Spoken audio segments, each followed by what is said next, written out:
All right, so section 4.7 is going to talk about overlapping triangles. We're going to have one shape with multiple triangles, and we're going to have to be able to distinguish which ones to use. So first thing we want to do is determine which triangles we need to find congruent. If you can, I'm going to color code them also to help you figure it out. We're going to draw the triangles separately if we can, and then be willing to try it a couple times. So my first example here, take a minute to draw that picture. I actually am doing this a second time because the first time I did it, I didn't like the triangles that I picked. So originally, I had wanted to use these two triangles here, and I'm tracing them in color so we can see. And I wanted to use this one. And it can be done using these two, but it ended up taking just a little bit too long, and there were too many steps that were confusing. So what I want to use instead is I want to use the triangles that actually aren't overlapping. I want to use triangle BFC, and I want to use triangle EFD. Now here's my reasoning for that. I know that angle 1 and 3 are congruent, so I already have an angle in each set. I know that I'm going to name these angle 5 and angle 6. I know that those are vertical angles, so that's going to come into play. And this triangle down here, triangle BFD, has angles 2 and 4 congruent, which means that that's an isosceles triangle, so I'm going to be able to have congruent sides. So first step, let's go ahead and say angle 5 is congruent to angle 6. And that's because all vertical angles are congruent.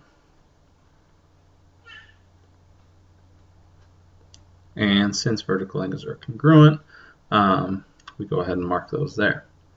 Now, I know that because 2 and 4 are congruent, I know that the sides across from them are congruent.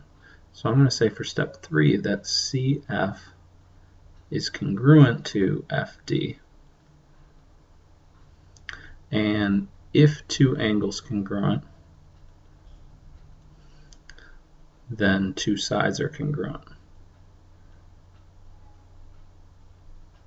So if two angles of a triangle are congruent, that means the two opposite sides are congruent. Also, we did that in the isosceles triangle section. So now if you look at each triangle, I have an angle, a side, and an angle. So these triangles are congruent by side, angle, side. Triangle, let's go BCF is congruent to EDF. And remember, it's important which order. B and E are in the same spot, C and D in the same spot. And those are congruent by angle, side, angle. Now you could have done it with a different set of triangles, and that would have been absolutely okay. I was looking for BC and ED to be congruent, so I looked at first bigger triangles with BC and ED, and then I looked at smaller triangles, and it ended up working better. BC is congruent to ED, and my reason C, P, C, T, C. Corresponding parts of congruent triangles are congruent. And this is a real short section. This is the last example. We know that angle 5 and 6 are congruent. We know angle A and angle X are congruent. Oh, let me put a second mark on those. My goal is to see is ZW, and let me just trace what I want in blue. I want ZW to be the same length as YW. So that has to be part of one of my triangles. Actually, both of the triangles.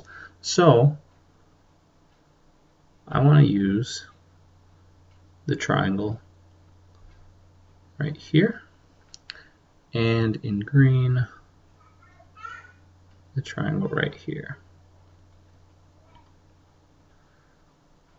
So let's go ahead and write my given.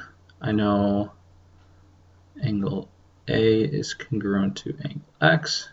I know angle 5 is congruent to angle 6, and I'll go ahead and write this. YW bisects AX. So that's given to me. So step 2. So I already have two angles congruent. I need a side. Now I know YW bisects AX. So YW splits this segment AX in half, meaning that's congruent to that. So AW is congruent to WX. That's because that's a bisector.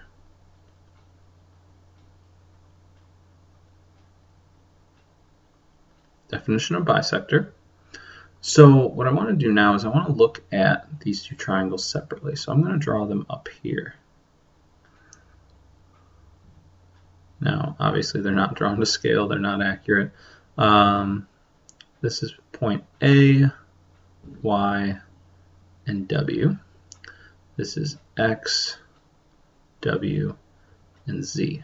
I just want to look at the two triangles. The one in red is on the left up here. The one in green over here. I know this is congruent to this. I knew angle 5. Angle 5 is part of this angle. So this was angle 5. I knew part of this was angle 6. So I don't have angle side angle yet. I have A and X congruent, but I don't have angle W in both big triangles. So what I have to do is I'm going to call this, let's call that angle 1 because there's no other angles in here that are numbered. I'm going to say angle 1 is congruent to itself. That makes sense. It's reflexive. Now if I take angle 1 and I put it where it's supposed to be in each of these, I know 5 and 6 are congruent, 1 and 1 are congruent.